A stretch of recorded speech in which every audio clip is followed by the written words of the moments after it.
Bonjour à tous, j'espère que vous allez bien. Je fais cette vidéo pour expliquer un peu les questions classiques qu'on peut retrouver sur les trains épicycloïdaux.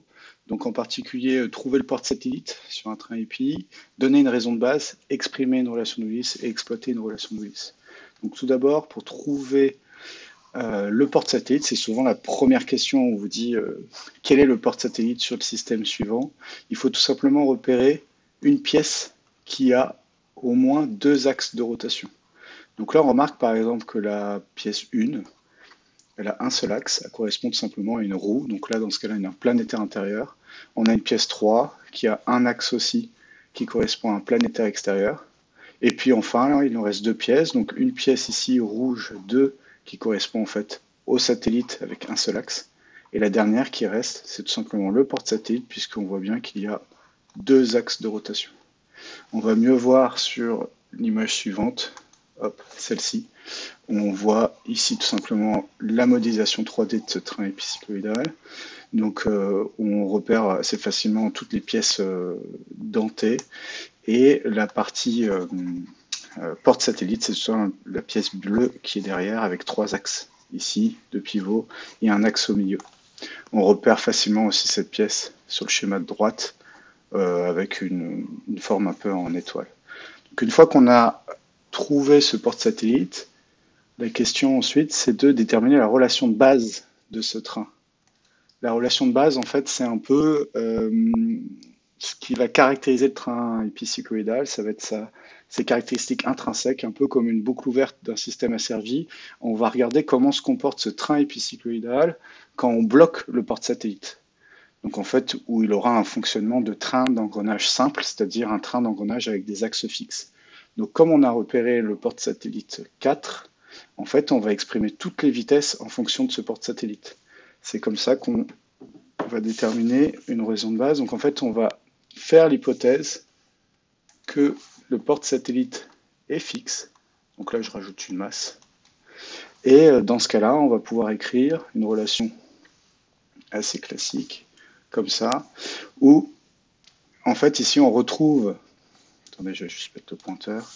Ici, on retrouve un train assez classique où en fait, on pourrait avoir une entrée ici et une sortie ici, ou l'inverse, une entrée ici et une sortie ici. C'est ce qu'on appelle entrée de base ou sortie de base. Donc, c'est à nous de décider quelle est l'entrée de base et quelle est la sortie de base. C'est purement, comment dire, arbitraire. Donc, moi, par exemple, euh, j'ai choisi d'avoir un en entrée basique. Hop, je vais juste réduire la taille du trait. Un en entrée basique et 3 en sortie basique. Donc dans ce cas-là, je peux exprimer assez classiquement le rapport oméga 3 par rapport à 4, 4 qui est considéré fixe dans ce cas-là, et sur la vitesse de rotation oméga 1 par rapport à 4. Et donc ce rapport-là, on fait la technique habituelle. Donc si on a un oméga 1 en bas, on va avoir tout simplement un Z1 en haut. Donc là, on va parcourir ce chemin-là. D'accord? Donc on va partir de 1 aller jusqu'à 3. Donc on va avoir oméga 1 sur Z2 fois Z2 sur Z3.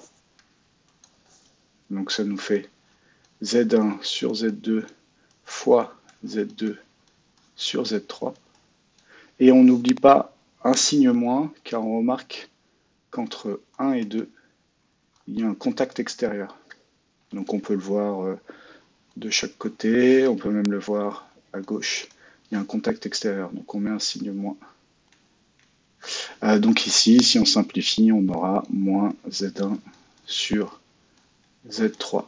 Et c'est ça qu'on appellera la raison de base de notre train. C'est une raison de base, puisque on peut avoir aussi oméga 1 sur oméga 3 si on avait choisi une entrée et une sortie différente. Ensuite, la question, souvent, c'est de déterminer une relation de Willis. Là, il suffit d'appliquer un châle donc, au niveau de cette relation-là. Donc, si on applique une composition des vitesses, on va avoir oméga 3 par rapport à 0 moins oméga 4 par rapport à 0 sur oméga 1 par rapport à 0 moins oméga 4 par rapport à 0 qui va être égal à lambda.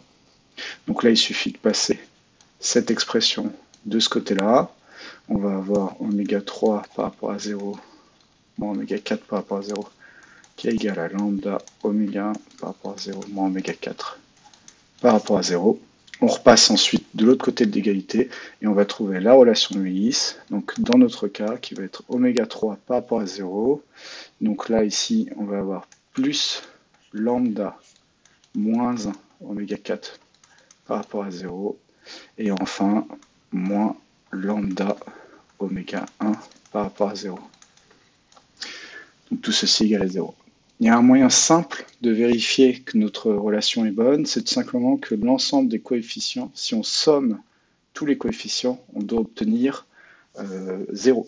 Donc, par exemple, ici, si on fait 1 plus lambda moins 1 moins lambda, on obtient bien une somme de 0. Parce que ça peut arriver qu'on se trompe de signe, qu'on mette un plus au lieu d'un moins, et ce qui fait que notre relation ne sera pas bonne. Donc ensuite, la question qu'on pose généralement, c'est d'appliquer cette relation de Willis dans un cas particulier. Parce que nous, pour le moment, en fait, on a toutes les pièces qui sont mobiles. Donc on a 1 qui peut tourner, on a 2 qui peut tourner, 4 qui peut tourner, 3 qui peut tourner. Alors que généralement, je retire juste cette masse-là, on a au moins une pièce qui est fixée.